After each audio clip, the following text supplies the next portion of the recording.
As President Trump starts the final 2 years of his term, he faces new challenges. For the first time, he must deal with a divided Congress after Democrats regain control of the House. Robert Mueller's Russia probe appears to be reaching its conclusion, and there are new challenges overseas from allies like Saudi Arabia and adversaries like North Korea. We sat down with Mr. Trump Friday in the Roosevelt Room, just across from the Oval Office, hoping to explore a presidency at a turning point. Mr. President, thank you for talking with us. Thank you, Chris, very much. Let's start with the state of Donald Trump. Right. There are a number of stories out there that you're angry about the midterms, about your treatment in the media, about the way you were treated when you were in Paris. One story even said that you were in a, quote, cocoon of bitterness and resentment. Right. We'll get into all the details later, but how dark is your mood? It's very light. It's fake news. It's disgusting fake news. I read a front page story in the Washington Post. They never even call me. Nobody ever calls me. You know, they hear, I don't even think they have sources. I think they just make it up like it's fiction. And I will tell you, I'm extremely upbeat. The White House is running like a well-oiled machine. It's doing really well. I have great people. I will make some changes, but not very many. I'm very happy with my cabinet, other than, you know, a couple of exceptions, and even there I'm not unhappy. And I will tell you that it's so wrong. The reporting about me is so wrong. I'm loving what I'm doing. I did well in France. I did have a problem where I wasn't able to go to a cemetery because the Secret Service would not let me do it. We'll get into all of this, sir. No, but I'm just telling you, the Secret Service would not let me do it, and they made it a big deal. You've said a lot of things there. Let's try to unpack them. There's a lot of talk about staff changes. Your deputy national security advisor was moved out after your wife did something I've never heard of a first lady doing before, publicly calling for her removal.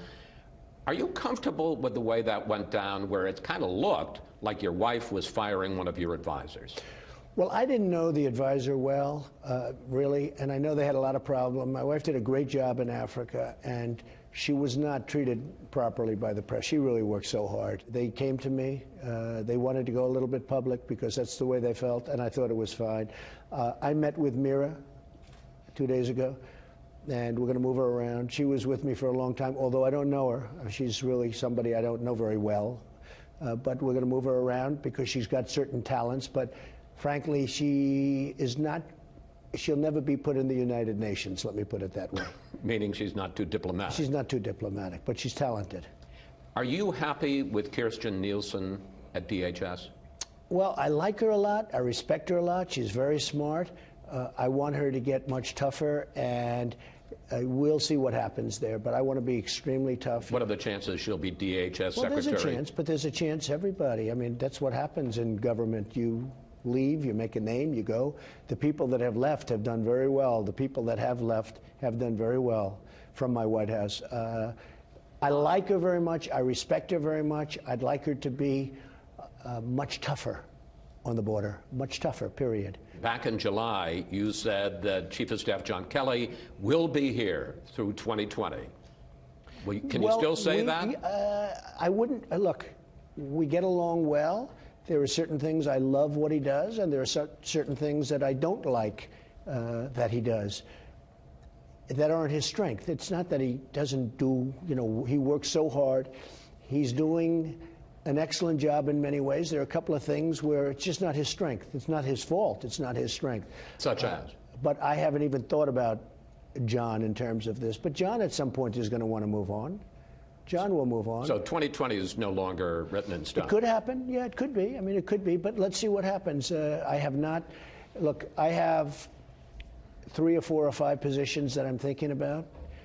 Of that, maybe it's going to end up being 2, maybe. But I need flexibility. You have already made at least one big change, naming Matt Whitaker as your acting Attorney General. He has a long record of speaking out against the special counsel and his probe. I could see a scenario where Jeff Sessions is replaced with a recess appointment, and that Attorney General doesn't fire Bob Mueller, but he just reduces his budget so low that his investigation grinds to almost a halt. The truth is, there was no collusion with the Russians in the Trump campaign. Did you know, before you appointed him, that he had that record and was so critical of Robert Mueller? I did not know that. I did not know he took views on the Mueller investigation as such. And when you found that out? I don't think it had any effect. If you look at those statements they really can be viewed either way. But I don't think it would have any effect. Well, he says there's no collusion. Chris, I'll tell you what. He says you can starve the investigation. Right. What do you do when a person's right? There is no collusion. He happened to be right. I mean, he said it. So if he said there is collusion, I'm supposed to be taking somebody that says there is, because then I wouldn't take him for two reasons. But the number one reason is the fact that he would have been wrong. If he said that there's no collusion, he's right. He is going to have to make, or could potentially make, a lot of big calls in the Mueller investigation. If Mueller decides that he wants to subpoena you, the Attorney General, Whitaker, can block that. If Mueller issues a final report, he can decide how much goes to Congress or doesn't go to Congress. You tweeted this week about, quote, Bob Mueller and his gang of Democrat thugs. Right. If Whitaker decides in any way to limit or curtail the Mueller investigation, are you okay with that? Look, it's going to be up to him. I think he's very well aware politically. I think he's astute politically. He's a very smart person, a very respected person. He's going to do what's right. I really believe he's going to do what's right. But you won't overrule him if he decides to curtail. I would not get involved.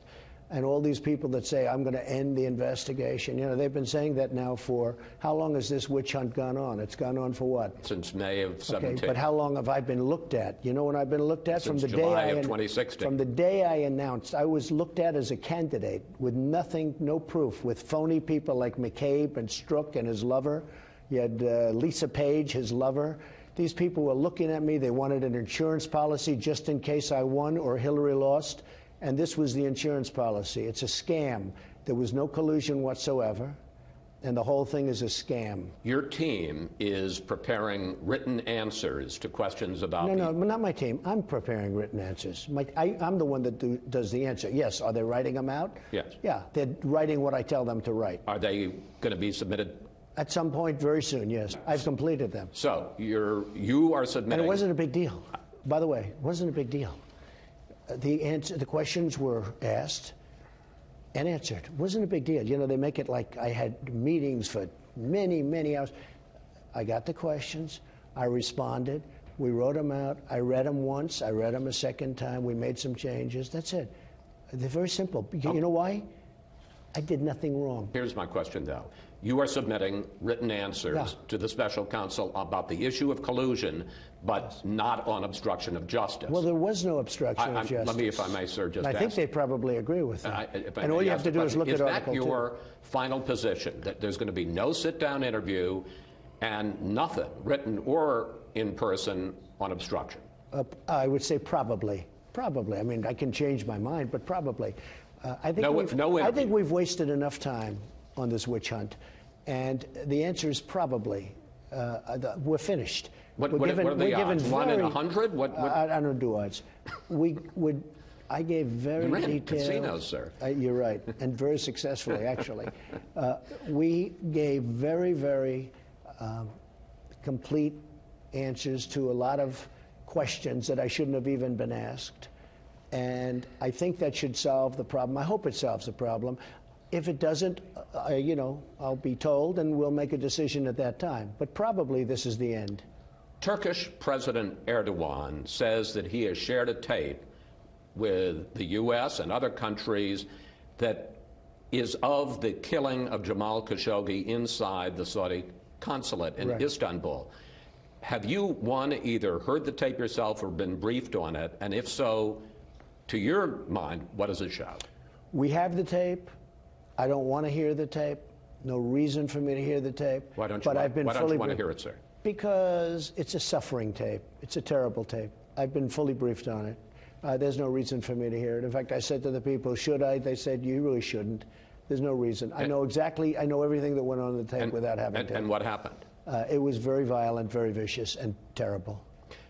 A month ago, you said you had spoken with Saudi Crown Prince Mohammed bin Salman and that he had told you directly that he had no knowledge of this. That's right. And still says that.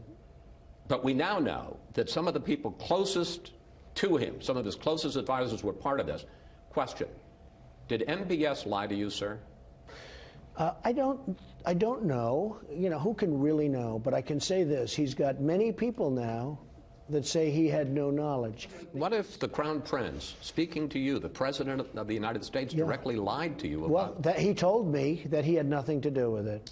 He told me that, I would say, maybe 5 times at different points. But what if he's lying? As recently as a few days ago. Do you just live with it because you need him? Well, will anybody really know? All right, will anybody really know? But he did have certainly people that were reasonably close to him and close to him that were probably involved. You saw we put on very heavy sanctions, massive sanctions on a large group of people from Saudi Arabia.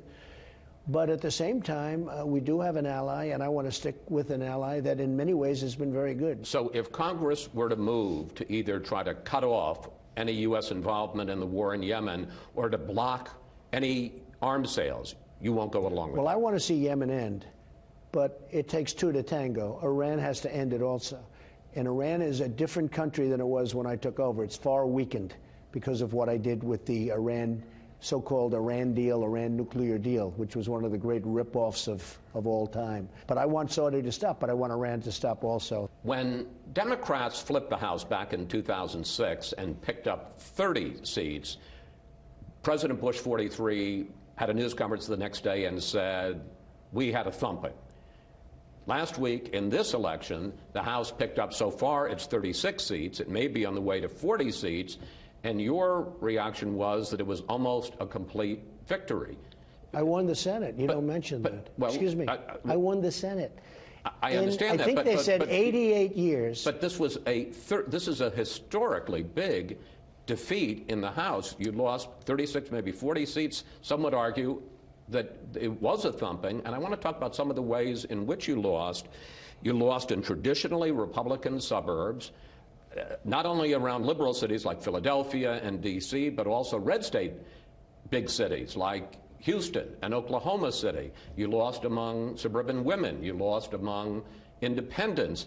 And in 3 key states that I think you remember pretty well, Wisconsin, Pennsylvania, Michigan, you lost both the governor's seats and the Senate seats. Are you ready? I won the Senate. And that's historic, too. Because if you look at presidents in the White House, it's almost never happened where you won a seat. We now have 53 as opposed to 51. And we have 53 great senators in the U.S. Senate. We won. That's a tremendous victory. Nobody talks about that. That's a far greater victory than it is for the other side. Number 2, I wasn't on the ballot. Well, wait, you kept saying. I said, look at me. I said, look at me. Pretend I'm on the ballot. But I have people, and you see the polls, how good they are. I have people that won't vote unless I'm on the ballot, okay? And I wasn't on the ballot.